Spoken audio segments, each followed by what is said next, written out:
All right, take two, and welcome to Critical Weight Theory. So, I'm doing some historical trivia here, and let me know if you like this sort of content. And welcome to Critical Weight Theory. So, today we're diving into the life of one of the most infamous women in ancient history, Valeria Messalina, the third wife of Emperor Claudius and the Roman Empress from AD 41 until her execution in AD 48. So, yes, this was another historical figure that was executed. For nearly 2,000 years, her name has been synonymous with lust, scandal, manipulation, and political intrigue.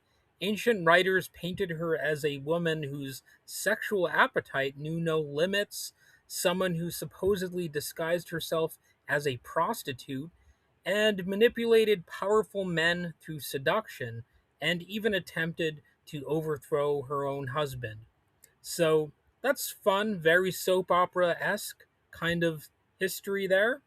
But here's the question that historians continue to debate: how much of that story is actually true? As with many powerful women in history, separating fact from political propaganda is no easy task, and it's possible that we'll never know all of the facts. So, this was a young woman in an unexpected position. Messalina was born into the powerful Julio Claudian dynasty, placing her among Rome's elite from birth. She was closely related to many members of the imperial family, making her an ideal political match. Around AD 38, while still in her late teens, she married Claudius, a man nearly 30 years her senior, and at the time, Claudius was considered an unlikely candidate for supreme power. Ancient sources describe him as physically awkward and underestimated by his own family. Suetonius even records that his mother Antonia referred to him as, quote, a monster of a man, not finished, but only begun by nature, end quote. That's not really the way you want to be described by your own mother. Anyway, no one expected Claudius to become emperor, but he did. Messalina and Claudius had two children, Claudia Octavia and, and Britannicus, who would later become central figures in Rome's succession struggles. And everything changed in AD 41 when Emperor Caligula was assassinated. Yes, that Caligula, that was kind of a scandalous figure in his own right. Some people considered him to be a madman. In the political chaos that followed his assassination, the Praetorian Guard proclaimed Claudius emperor almost by accident, instantly transforming Messalina into the most powerful woman in the Roman Empire. And there's a weird thing about women and power in the ancient world. Messalina's rise highlights a recurring pattern throughout ancient history. Egyptologist and archaeologist Kara Cooney observed that powerful women often reached the throne only during moments of crisis, explaining, in every single case, it's crisis that brings them to the throne. It's a lack of men, they are there as placeholders or stopgaps, and they usually have a bad end. And boy, does that ever seem true in this case as well. Unlike hereditary kings, women in antiquity rarely ruled simply because they were the next in line. Their authority typically emerged during succession crises, civil wars, or political emergencies. And when those crises ended, they paid with their lives. 9 times out of 10, maybe even 10 times out of 10. I don't know. But Messalina would prove no exception, as noted previously. So, who was the woman behind the throne? Ancient historians portray Messalina as far more than a ceremonial empress. They describe her as deeply involved in politics, influencing appointments, cultivating alliances among senators and court officials, and helping remove political rivals through accusations, intrigue, and palace maneuvering. In fact, if you go to the list of Wikipedia's historical serial killers, she's actually included on that list, believe it or not. So, yes, there are at least some people who consider her akin to a serial killer. And that's interesting, right? So, whether these accounts exaggerate her authority remains debated. Ancient historians often blamed imperial wives for the decisions made by emperors themselves, particularly when those decisions proved unpopular. Still, few modern scholars doubt that Messalina exercised some genuine political influence during the early years of Claudius's reign. She occupied the center of Rome's imperial court at a time when proximity to the emperor meant having some enormous power. And what about those stories that made her famous? This is where things get a little, more interesting. Of course, politics isn't why most people remember Messalina. Instead, she's remembered for stories that almost sound too outrageous to believe. According to writers like Tacitus, Suetonius, Juvenal, and Cassius Dio, Messalina had countless lovers. They claim that she secretly worked in a brothel under an assumed name. One particularly sensational story alleges that she challenged a professional prostitute to a contest to see who could sleep with the most men, and supposedly won that contest. So, you go, girl. I guess you could say it like that. Uh, mm-mm-mm. That's a that's quite a little story there. And other accounts portray her as using sexual relationships to manipulate politicians, eliminate enemies, and consolidate power. So these stories have become legendary, but there is a major problem here. Nearly everything we know comes from authors writing years or even decades after her death. None of those historians were eyewitnesses to many of the events they describe, and all wrote within a Roman literary tradition that frequently portrayed politically influential women as sexually immoral. For Roman audiences, accusations of promiscuity served as a convenient way to discredit women who stepped beyond traditional gender expectations. So, while Messalina may indeed have had affairs, and maybe even some of the more extreme stories are true, but historians remain deeply skeptical of the more extravagant tales because, well, they are pretty extravagant, and sometimes people are prone to exaggeration for the reasons described.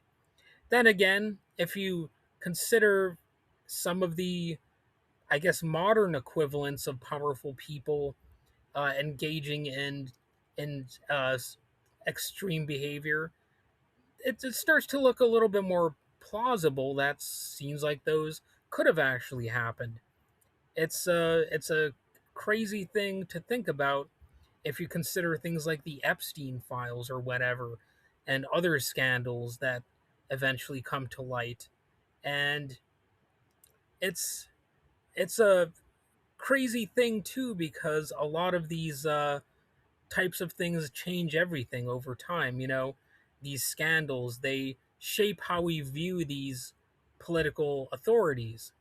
They make them seem trashier, to put it bluntly, like something out of Jerry Springer. Regardless of how much truth lies behind the gossip, one relationship ultimately destroyed her, and this is what you know ultimately makes us think about death in relation to this historical figure. In AD 48, Messalina became involved with Senator Gaius Silius, one of Rome's most prominent aristocrats. Ancient accounts report that Silius divorced his wife, Junia Silana, so he could marry Messalina, even though she remained legally married to Emperor Claudius. So basically, that is bigamy. And the most astonishing claim is that while Claudius was away inspecting the harbor, Messalina and Silius held a public marriage ceremony in Rome. If true, it was an extraordinary act, and of course, it was illegal. And Roman historian Suetonius writes that Claudius eventually discovered that his wife had formally married another man in his absence, complete with legal arrangements and religious ceremonies. And needless to say, it was scandalous in his eyes. And to Roman observers, this looked less like adultery and more like an attempted coup. So whether Messalina truly intended to replace Claudius remains uncertain.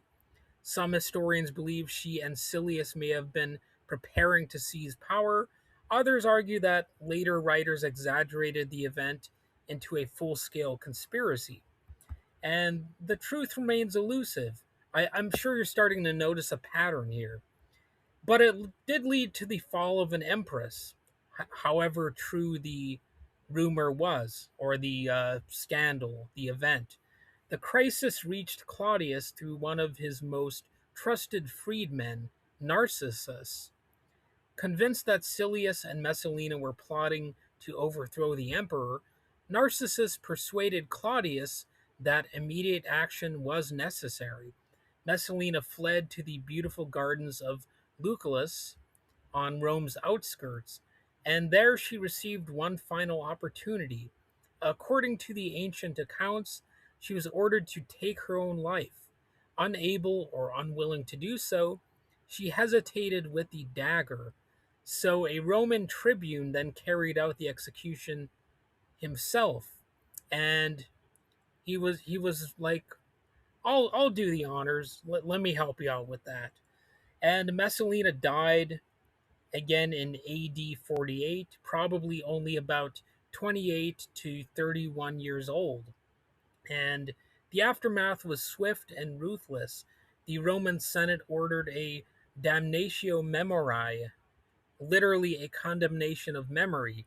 So statues of her were destroyed, inscriptions altered, portraits erased, and every effort made to remove her from public remembrance. But apparently, they didn't do the greatest job because we still remember her today. And in fact, there were some pieces of art left over that did help the public remember her existence. So ironically, those attempts to erase her, at erasure, only helped make her immortal. So was Messalina really that scandalous? Was she as bad as they said? Well, this is where modern historians become especially cautious. History offers many examples of politically inconvenient women whose reputations were shaped by their enemies. Consider Anne Boleyn.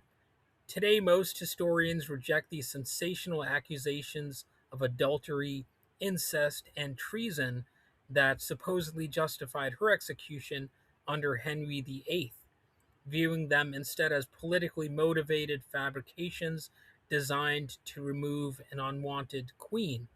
Also, remember, you have examples like Elizabeth Bathory, sometimes considered the of living vampire at the time because of her alleged crimes, and some people to this day they feel that Elizabeth Bathory may have been innocent.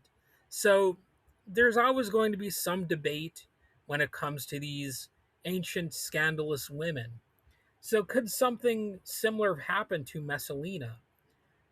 Many people believe the answer is at least partially yes. Most agree that she almost certainly wielded significant political influence. She may well have had lovers outside of her marriage, and some form of conspiracy involving Silius probably existed. But the lurid stories of brothels, impossible sexual contests, and insatiable promiscuity are far harder to verify. They fit into an established pattern in Roman literature where influential women were frequently transformed into cautionary tales about the supposed dangers of female ambition and unchecked sexuality. In many ways, Messalina became less a historical person than a symbol, the dangerous woman who violated Roman expectations of how women should behave. So you could also say it was a legacy written by her enemies.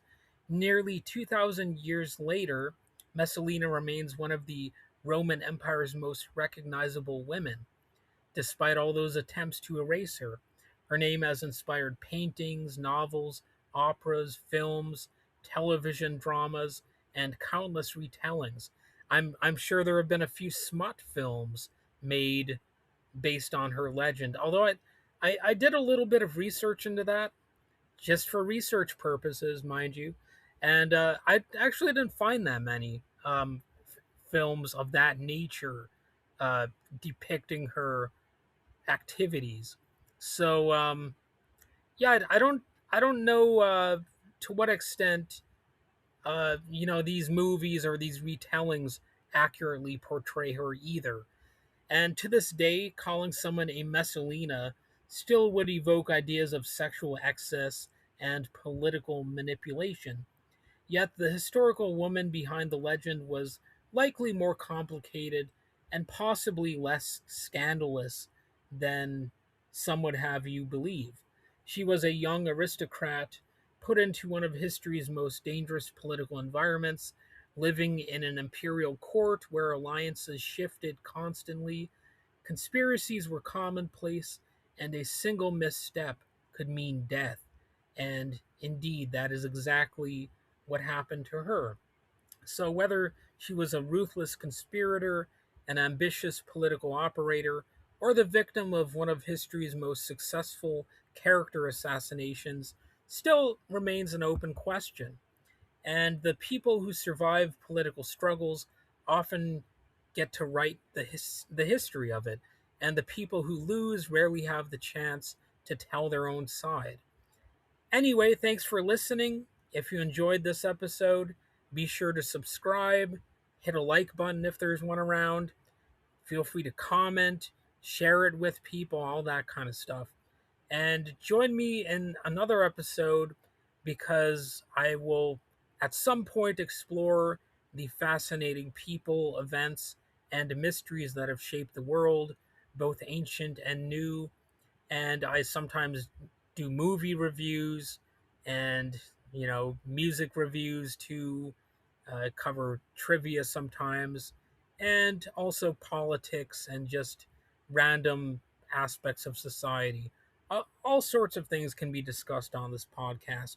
Anyway, thanks for listening and have a splendid day.